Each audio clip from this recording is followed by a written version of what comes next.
దేవునికి మహిమ కలుగునుగాక. అనుదిన దైవ కృపా కార్యక్రమం ద్వారా దేవుని మాటలను ఆలకిస్తున్న మీ అందరికీ ప్రత్యేకమైన వందనాలు తెలియజేస్తూ ఉన్నాం. నా దేవుని కృప ఈ మాటలు వింటున్న మీకందరికీ అనుగ్రహించునుగాక. ఆమేన్. రోమాపత్రిక 12వ అధ్యాయం 2వ వాక్యాన్ని చదువుకుందాం.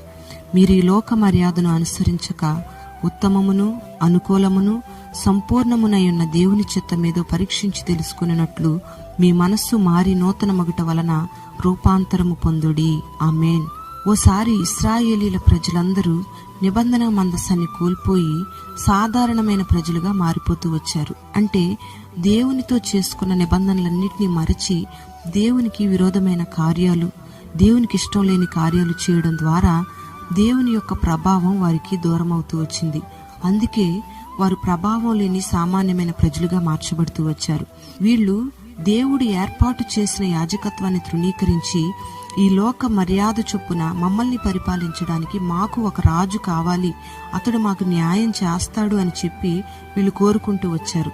వీళ్ళు చేసిన పనిని బట్టి ప్రవక్త అయిన సమూయేలు చాలా దుఃఖపడుతూ వచ్చాడు, ఎంతో వేదన పడుతూ వచ్చాడు. అందుకు దేవుడు అంటున్నాడు సమూయేలుతో, వారు నిన్ను విసర్జించలేదు, కానీ నేను వారిని ఏలుబడి చేయకుండా వారే నన్ను విసర్జించి ఉన్నారు అని చెప్పి దేవుడు కూడా ఎంతగానో దుఃఖపడుతూ వచ్చాడు. మరి దీనిని బట్టి మనకు అర్థమయ్యే సత్యం ఏంటంటే ఈ లోక మర్యాదలన్నీ కూడా దేవునికి అసహ్యం అని. మరి నీవు దేవుని దుఃఖపెట్టకుండగా సంతోషపరచాలి అంటే ఈ లోక మర్యాదలను అనుసరించకుండగా నిజమైన విశ్వాసులకు తగినట్లుగా దేవుని చిత్తానికి అప్పగించుకుని దేవుని నడిపింపుకు లోబడి దేవుని వాక్యాన్ని అనుసరించి నడుచుకునే వ్యక్తిగా నీవు ఉండాలి. సినిమాలు చూడడం, సినిమాలు చూసి సమయాన్ని వృధా చేసుకోవడం, స్నేహితులతో కలిసి మద్యపానీయాలు సేవించడం, ముసలమ్మ ముచ్చట్ల దగ్గర కూర్చోవడం, రోగం వస్తే మొదటగా దేవుణ్ణి ఆశ్రయించి దేవునికి ప్రాముఖ్యతనివ్వకుండా వైద్యుల్ని ఆశ్రయించడం, డబ్బుని ఆధారం చేసుకుని బ్రతకడం, సమస్యలు వస్తే ఒకరి మీద ఒకరు కేసులు పెట్టుకొని కక్షలు సాధించడం, పగలు సాధించడం, కులాన్ని గుర్చి గర్వపడడం, మంత్రజ్ఞుల్ని కర్ణపిశాచ తంత్రాలని ఆధారం చేసుకోవడం, వారిని ఆశ్రయించడం, లోకస్తులతో కలిస్తేనేమో లోకస్తుల్లాగా జీవించడం, దేవుని సన్నిధికి వస్తే విశ్వాసలాగా నటించడం, ఇంకా ఇలా చెప్పుకుంటూ పోతే అనేకంగా ఉన్నాయి. ఇవన్నీ కూడా దేవునికి విరోధమైన కార్యాలే, దేవునికి ఇష్టం లేని కార్యాలే అని నువ్వు గుర్తుపట్టాలి.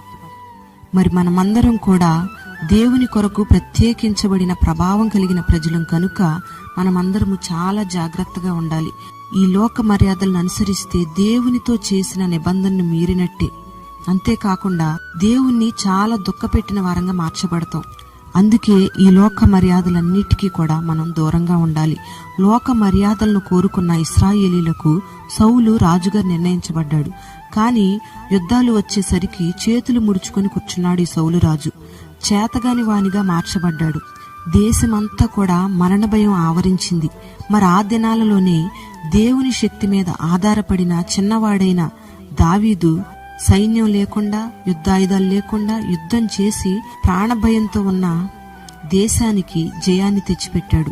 ఇంతటి దావీదును సన్మానించాల్సింది పోయి చంపడానికి ప్రయత్నం చేస్తూ వచ్చాడు ఈ సౌలురాజు. మరి ఈ మాటలు వింటున్న నీవు ఒక్కసారి నిన్ను నీవు ఆత్మ పరిశీలన చేసుకోవాలి. మనుషులు ఏమనుకుంటారో అని లోక మర్యాదలను అనుసరిస్తూ దేవుణ్ణి దుఃఖపెడుతున్నావా? లేదా దేవుని పక్షంగా ఒంటరిగా నిలబడిన దావీదు వలె విజయాన్ని పొందుకుంటూ దేవుణ్ణి సంతోషపరుస్తున్నావా? ఒకసారి ఆలోచన చేసుకోవాలి. మరి మాటలు వింటున్న నీవు సంపూర్ణమైన దేవుని చిత్తానికి అప్పగించుకుని లోక మర్యాదలను ఏమాత్రం అనుసరించకుండా దేవుని చిత్తానికి అప్పగించుకుని ఆయన ఏర్పాటులో ఉన్న రాజరికపు ఏలుబడిలోనే నీవు నడిపించబడుదువుగాక. ఆమేన్. ప్రార్థన. పరిశుద్ధుడైన తండ్రి, నీకు వందనాలు చెల్లిస్తూ ఉన్నాం. మనుషులను సంతోషపెట్టడానికి ఈ లోక మర్యాదలను అనుసరించకుండా ఉత్తమమైన సంపూర్ణమైన నీ చిత్తానికి అప్పగించుకొని నిన్ను సంతోష పెట్టడానికి నీ బిడ్డలందరికీ కృపను అనుగ్రహించి బలపరచండి. నీతో చేసుకున్న నిబంధనను స్థిరపరిచి ప్రభావం కలిగిన క్రైస్తవులుగా నీ బిడ్డలందరినీ మీరు మార్చండి. ఈ మాటలు విన్న నీ బిడ్డలందరినీ పేరు పేరున దీవించండి. ఈ దినమంతా నీ బిడ్డలకు సమృద్ధినివ్వండి, ఆరోగ్యం ఇవ్వండి, కృపనివ్వండి. చేస్తున్న పనులన్నిటిలో దీవెన కలుగు చేయండి. అన్ని కార్యాలను మీరు సఫలం చేసి నీ పక్షంగా నిలబడిన నీ బిడలకు గొప్ప జీవితాన్ని మీరు కలుగు చేసి, దావీదుకి ఇచ్చిన గొప్ప విజయాన్ని మీరు కలుగు చేసి, మహిమ ఘనత ప్రభావాలు మీరు మాత్రమే పొందుకొనమని నజరేయుడైన యేసు నామములో అడుగుచున్నాము తండ్రి. ఆమేన్.